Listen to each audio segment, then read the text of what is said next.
Now, what do the top chefs eat at their restaurants after a busy lunch service? We asked Theo Randall to cook up his lunch, which uses the most popular pasta from Italy, rigatoni. Now, what are you cooking up for us? Well, I do a dish with aubergine, tomato, rigatoni pasta and basil, and a little bit of pecorino cheese on top. And it's really good because I've got a couple of vegetarians in the restaurant. So right. When we make this, they're very excited. So you pretend, you say, look, it looks like meat. Yeah. Well, pretend to them. But aubergine's a really good sort of meat substitute, actually. Yeah. And when you fry it, you know, and you get that kind of colour on it, it's got a lovely sort of richness to it. Okay. And with the tomato and the basil and the pecorino, it's kind of lovely sort of cheesy. And it's cheap as well. It's only 99p a portion. Food for a £5 dish. Which is great for a staff meal. It's very important. Okay, so what have we got? We've got garlic. Garlic. Nice aubergine. Tomato. Pecorino cheese, rigatoni and basil. And very olive oil. And olive oil. Yeah, quite a lot of olive oil. Right, well, you crack on. I won't stop you anymore. Thank you. I'll have a little taste in a minute. So first of all, we're going to slice the aubergines up. I'm going to do them lengthways. And the thing about aubergines, you know, some have seeds in them. And, you know, you can salt them and get all the water out. But these ones are quite nice and fresh. I'm just going to fry them as they are.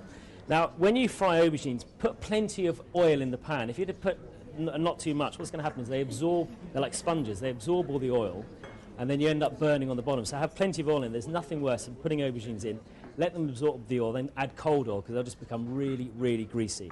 So put the oil in. Use a decent oil. I mean, don't use like the most expensive oil you can find, but just a semi-decent olive oil, because if you don't, you'll have that flavour of the oil in there and it's not such a nice taste if the oil's not that good. Just a couple more slices of aubergine. Okay. Now, it's quite, be careful because they can splatter around, but the point is you want to get a nice sort of seal on them. Imagine like you're cooking a steak. It's the same sort of principle, and they should get the nice colour quite quickly. But as you can see, look, the oil's all being absorbed very, very quickly. Okay, so that's going on. We're just going to add our tomato sauce. So very simple, more olive oil, some sliced garlic, and, you know, staff food, we tend to use tinned tomatoes, and you can get the lovely jarred tomatoes or fresh tomatoes with this dish, but it's staff meal, so it's going to be quite cheap. You can get some good tinned tomatoes, though, can't you? These are really good. The Italian chopped tomatoes, I find the best ones. We want to get the ones in the tin that are just they're in like a sort of almost tomato juice, and it's like a tomato puree, and there's more flavour in the actual sauce than there is in the tomato. You want to see Gennaro when he puts the plum tomatoes in, he crushes them with his hands, like that, and he's just prepped a bit of fish. Yeah, he's like that, just washing them all up. So, sliced garlic, add the tomatoes, put them off. Okay, and let's look at our aubergines, and they should have a nice bit of, there you go, nice bit of colour on there.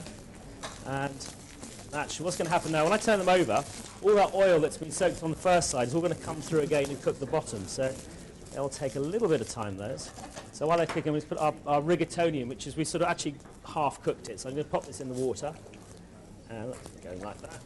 And then we're going to grate some of our pecorino cheese, which is going to go in the pasta. And I think of that pecorino cheese, it's delicious with aubergines because it's quite sort of creamy. And this one's particularly young. There's so many different varieties of pecorino. But this one's a sort of fresh one. It's probably about 3 months old. And we're just going to grate some of that up. Is staff lunch quite a big thing for you?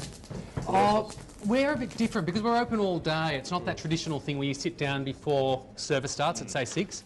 So people sort of grab it and sit down and, I always think it's good to sit in the restaurant to get an experience the customer would. Yeah. We get trainees to do it at 15 because it helps them learn to cook. The food's not very good. But it helps them to learn how to, cook a bit of meat or something. So I think a lot of sickies. The way we're testing an aubergine is just put your finger or a knife on the edge, and it should just go all the way through. And if there's a little bit of resistance there, they're not quite cooked. So just put them over. Okay, so I'm taking the tomato sauce off now. What I wanted with the tomato sauce is a kind of quite a rich sauce. It's going to take about 20 minutes to cook. So here's one I made earlier, and that's sort of been cooking for about 20 minutes. And it's quite nice when you've got that kind of like sort of crusty edge on the edge of the pan. It's a really good sign. That means the sauce is reduced by about half. So imagine a tomato sauce. You put the tomatoes in. You need it for it to taste good. You need to reduce by half to get that lovely sweetness of the tomato. Okay, so that's going. Our rigatoni's almost ready. Do you like rigatoni? Yeah. I didn't realise it was the Italian favourite pasta then. I think it's overtaken penne. Penne used to be the sort of favourite pasta, I think. But I think now it's sort of... I love it because it sort of really holds the sauce.